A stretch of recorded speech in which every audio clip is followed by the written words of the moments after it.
نبی نے فرمایا کیوں رو رہے ہو؟ جب تمہیں یہ خوشخبری سنا دی ہے کہ جب کلمہ پڑھ لیا پچھلے گناہ معاف ہو گئے، اب تم کیوں رو رہے ہو؟ تمہارے رونے کی وجہ کیا ہے؟ وہ کہنے لگا یا رسول اللہ مجھے ایک واقعہ یاد آ رہا ہے اپنی زندگی کا۔ اللہ مجھے بیٹیاں دیتا تھا، میں بیٹیوں کو زندہ درگور کر دیتا، اللہ پھر بیٹی دیتا، میں پھر اس کو زندہ درگور کر دیتا، اللہ پھر بیٹی دیتا، میں پھر زندہ درگور کر دیتا۔ میں سفر پہ جانے لگا، میں نے اپنی بیوی سے کہا اگر تو بیٹا پیدا ہو اس کو سنبھال لینا، اس کی اچھے سے پرورش کرنا، اس کا دھیان رکھنا، اگر بیٹی پیدا ہو اس کو زندہ درگور کر دینا۔ آقا میں سفر پر چلا گیا، کچھ عرصہ بعد آیا، میں اپنے گھر پہنچا، میں نے اپنے صحن کے اندر ایک خوبصورت بچی کو کھیلتے دیکھا۔ میں نے پوچھا یہ بیٹی کس کی ہے، یہ بچی کس کی ہے؟ میری بیوی ڈر گئی، اس نے کہا یہ پڑوسیوں کی بیٹی ہے۔ اس نے بتایا نہیں، اس نے کہا پڑوسیوں کی بیٹی ہے۔ آقا مجھے بچی اچھی لگی، اس کا کھیلنا، اس کے باتیں کرنا مجھے اچھا لگا، میں بچی کے ساتھ مانوس ہونے لگا، میں اس کے ساتھ کھیلنے لگا، مجھے بچی پیاری لگنے لگی۔ آقا میری بیوی نے دیکھا شاید میرے خاوند کے دل میں ہمدردی آ گئی ہے، شاید میرے خاوند کے دل میں محبت بیٹی کی پیدا ہو گئی۔ آقا میں نے پوچھا یہ بیٹی واقعی پڑوسیوں کی ہے؟ اس نے کہا نہیں، یہ تو تیری بیٹی ہے، اللہ نے تیرے جانے بعد بیٹی عطا کی، میرا دل گوارا نہ کیا میں بیٹی کو زندہ درگور کروں۔ ماؤں کا کب دل کرتا ہے بچوں کو کوئی نقصان ہو جائے؟ ماؤں کا دل بڑا نرم ہوتا ہے، وہ تو ایک کانٹا بھی بچوں کو چبھنے نہیں دیتی، تو ماں کیسے گوارا کر سکتی ہے کہ وہ اپنی بیٹی کو زندہ درگور کر دے؟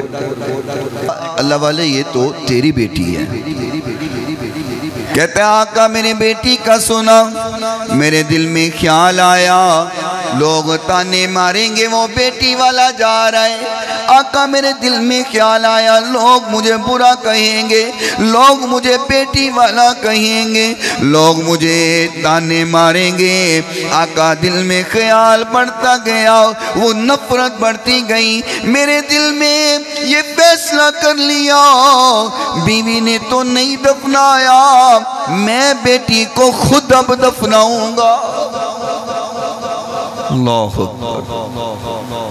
کہتا آقا میں نے ایک دن اپنی بیوی سے کہا بیٹی کو تیار کرو، میں نے کسی دعوت میں جانا ہے، کسی نے دعوت پہ بلایا ہے، میں نے دعوت میں جانا ہے۔ بیٹی کو تیار کیا، اس کو اچھے کپڑے پہنائے اور میں اس کو لے کر چل پڑا۔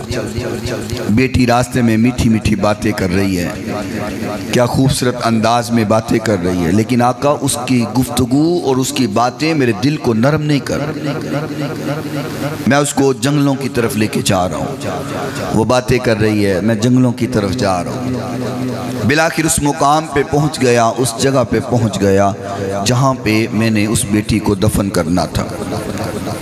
آقا میں وہاں پہنچ گیا اور وہاں میں نے زمین کو کھودنا شروع کیا، مٹی کھودنا شروع کی، اور میری بیٹی میرے ساتھ محبت سے باتیں کر رہی ہے۔ کہتی ہیں بابا مٹی کیوں کھودتے ہو؟ کپڑے گندے ہو رہے ہیں، کپڑے خراب ہو رہے ہیں، بابا زمین نہ کھودو۔ آقا میں زمین کھودتا گیا، وہ میرے کپڑے کبھی جھاڑتی ہے، کبھی میرے ماتھے سے پسینہ صاف کرتی ہے، کبھی میٹھی میٹھی باتیں کرتی ہے۔ آقا میرے دل میں رحم نہ آیا، میری بیٹی کی محبت نہ جاگی، میں نے گڑھا کھود دیا اور میں نے بیٹی کو اٹھایا اور گڑھے میں گرا دیا۔ آقا میری بیٹی رونے لگ گئی، بابا مجھے نہ دفنا، بابا مجھے کیوں دفناتا ہے، میں تو تجھ سے کچھ نہیں مانگتی بابا، میں نے کبھی کوئی تقاضا نہیں کرنا، کبھی کوئی تیرے سے ڈیمانڈ نہ کروں گی، مجھے نہ دفنا۔ آقا میرے دل پہ اثر کوئی نہ ہوا، میں نے اس کو گڑھے میں پھینکا اور مٹی ڈالنا شروع کر دی۔ آقا بیٹی روتی جا رہی ہے، وہ آہو پکار کرتی جا رہی ہے، میرے دل میں رحم نہیں آ رہا، میں مٹی ڈالتا جا رہا ہوں۔ اتنی دیر گزری، محبوب کے چہرے پہ نظر پڑی، آقا بھی چھم چھم رو رہے۔ اس کی باتیں سن کے محبوب کائنات علیہ السلام بھی روتے جا رہے ہیں، حضور کی آنکھیں بھی چھم چھم آنسو برسا رہی ہیں۔ حضرت عمر نہیں، محبوب رو رو کے پورا غال ہو گیا۔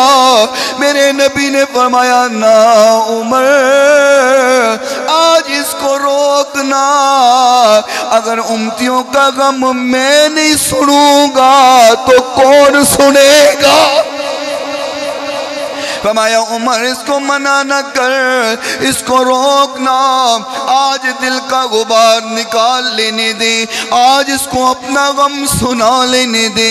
وہ کہنے لگا آقا میری بیٹی پکارتی رہی، روتی رہی، میں مٹی ڈالتا رہا، حتیٰ کہ اس کے یوں چہرے تک مٹی آ گئی۔ میری بیٹی نے کہا بابا اگر تو مجھے معاف نہیں کرتا، اگر تو میری جان نہیں بخشتا، پھر یاد رکھنا کل قیامت کا دن ہوگا، تیرا گریبان ہوگا، میرا ہاتھ ہوگا۔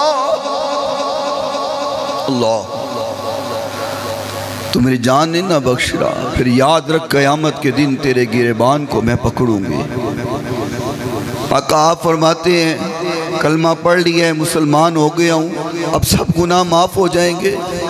آقا مجھے لگتا ہے میرا یہ گناہ معاف نہیں ہوگا، آقا مجھے ایسے لگتا ہے کہ کل قیامت کے روز میری بیٹی میرا گریبان ضرور پکڑے گی۔ سارا مجمع سوگوار ہو گیا، ہر صحابی کی آنکھ سے آنسو جاری ہیں، محبوب کائنات علیہ السلام کی آنکھوں سے بھی آنسو جاری ہیں، یہ صحابی بھی رو رہے ہیں۔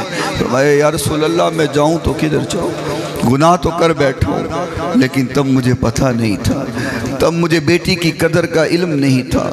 آقا اب پتہ چل گیا ہے، لیکن میں اس بیٹی کو واپس کیسے لے کے آؤں؟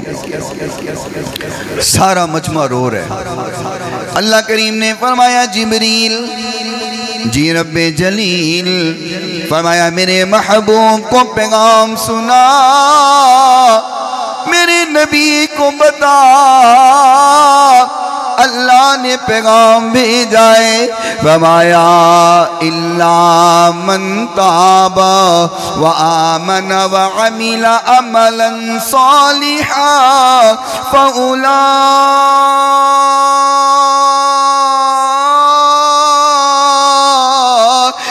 يبدل اللہ سیئاتہم حسنات۔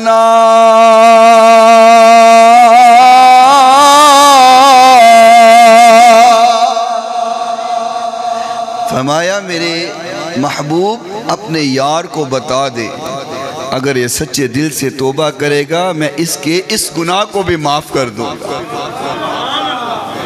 سبحان اللہ کتنا بخشنہار ہے۔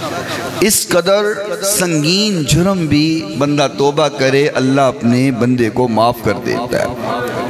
فرمایا میرے بندے بس ایک بار رو کے اور آنکھ میں سے ایک آنسو کا قطرہ نکال، اور اس کا سائز بہت بڑا بھی نہ ہو، مکھی کے سر کے برابر ہو، اور وہ آنکھ سے نکلے اور تیری پلک پر چپک جائے۔ فرمایا وہ اتنا چھوٹا سا آنسو کا قطرہ بھی مجھے اتنا محبوب ہے، میں تیری زندگی کے گناہوں کو معاف کر دیتا ہوں۔